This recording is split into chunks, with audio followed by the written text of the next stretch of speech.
Hey Megamaniacs, this is Mr. MegaManFan, and today on Homebrew Review, I'm going to be reviewing something that's not a homebrew game, but a homebrew device, the Neo Pocket Game Drive.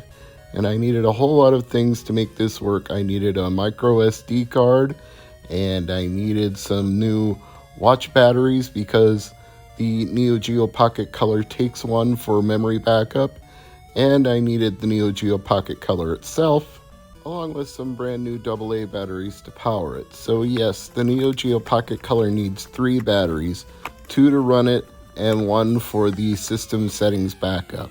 Gotta have all those in there. And the reason it only needs 2 batteries is because it's not backlit. So make sure you have some sort of lighting arrangement to be able to see the screen unless you've had it modded with an IPS.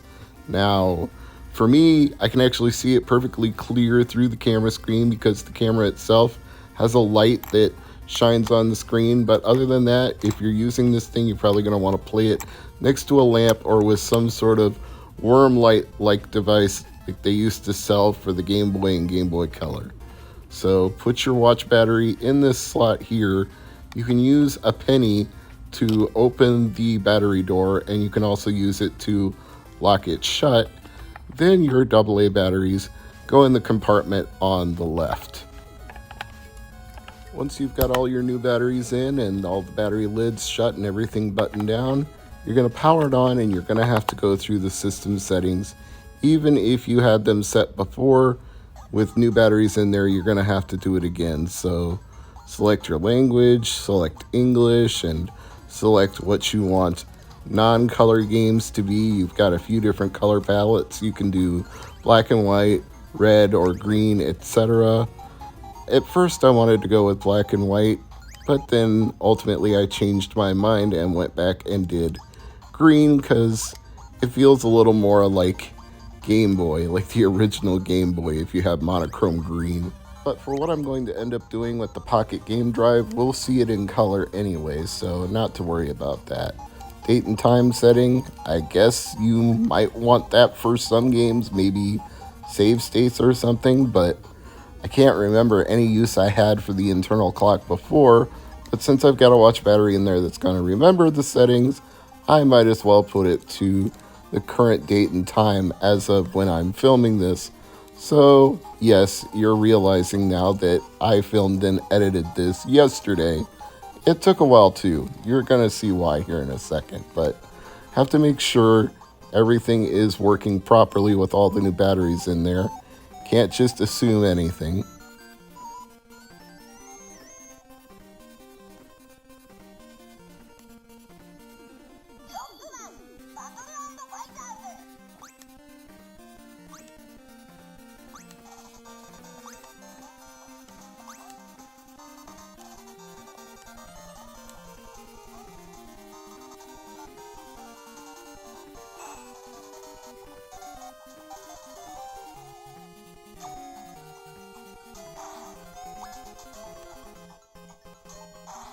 So as you could see in that footage, I already had a cartridge loaded in. It was Rockman Battle and Fighter, which is essentially the Power Battles 1 and 2, a portabilized version of the arcade games, which have appeared in several other forms, including at least one of the collections. I believe the GameCube one has the Power Battles.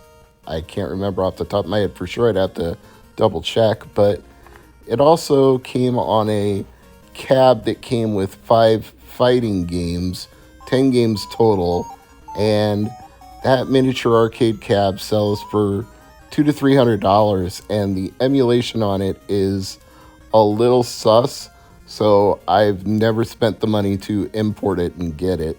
Didn't seem to me to be worth it when I can play it on a MAME cab or through emulation instead of spending $300 for an officially licensed copy that actually has screen tearing and graphic glitches and all sorts of other undesirable things. Now here's a piece of advice for all of you who do pick up this Pocket Game Drive. It's got a very slow and cumbersome operating system. I'm told this is the best that can be done with the hardware and the available options to put a multi-cart into a system like this, so you may want to only load a few files onto a very small micro SD card. I think I way overshot the mark with a 64 gigabyte one. I don't need that much space, and I don't want to spend this much time scrolling through the menus. Every few games, it has to load the next few games on the list. And then there's the second limitation of this device, which is that once you select a game from the games that you have on your micro SD card, it's got to copy it to flash memory. And you have 15 megabytes of flash memory, which means you can hold approximately 7 2 megabyte games, or a few more or less, depending on if they're 4, 1, or even a half megabyte. Depends on the size of the file, but if you did like the maximum size that any Neo Geo Pocket Color games ever reached, you'd have 4 games and maybe not even that, maybe 3 games, and you wouldn't be able to get the 4th because you'd run out of memory. So, limitations here. And as you can see from watching this, flashing a game to the memory from your micro SD card is not a rapid process. Now, don't get me wrong, this is a very cool device because there's nothing else like it, and there's no other way you're going to be able to play your ROMs on a Neo Geo Pocket Color. You might be able to buy a bootleg cart of some kind that has multiple games on it, but if you want to use backups of your original games or select your own ROMs or play Homebrew, well, it's called Homebrew Review after all, so that's sort of the idea, right? You want to be able to play fan-made games on your portable systems, on your home consoles, and this is a way you're going to be able to do it with the Neo Geo Pocket or the Pocket Color. Just make sure that you accept the fact that going in, it's not going to be rapid fire like an EverDrive N8 Pro or a Mega EverDrive Pro or a Super HD System 3. This is not those kind of lightning speeds. You're going to be able to do what you want, but it's going to take you a while to do it. So after taking a very long time scrolling through my list of games on the SD card and a very long time flashing the games I wanted to the system memory of the Pocket Game Drive, I finally had 5 games loaded that I could use from the flash memory. At least they're all loaded into the memory, so each time you turn on your Neo Geo Pocket Color with the game drive loaded, you can access any of the games that you flashed. You won't need to flash them again a second time. They will be saved in the flash memory until you erase them or replace them. And as you can see, the games that are in the flash memory do work, and they don't take nearly as long to load to play as they did to select and flash to the memory in the first place.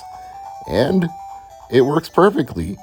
Everything is functioning in Sonic the Hedgehog the way I would expect it to for this iteration for the Neo Geo Pocket Color, which is one of the best reasons to own one, is this particular Sonic game. It's been called one of the best portable Sonic games that you can play. It was designed specifically with this system in mind, which is a little strange when you think about it, because this is an SNK system, and Sega making a game for an SNK system, it was unusual at the time, and it even still seems unusual now, but here it is. So, I can recommend the Pocket Game Drive. As long as you know the limitations and accept them going in, you'll have full access to all games and homebrews made for this system.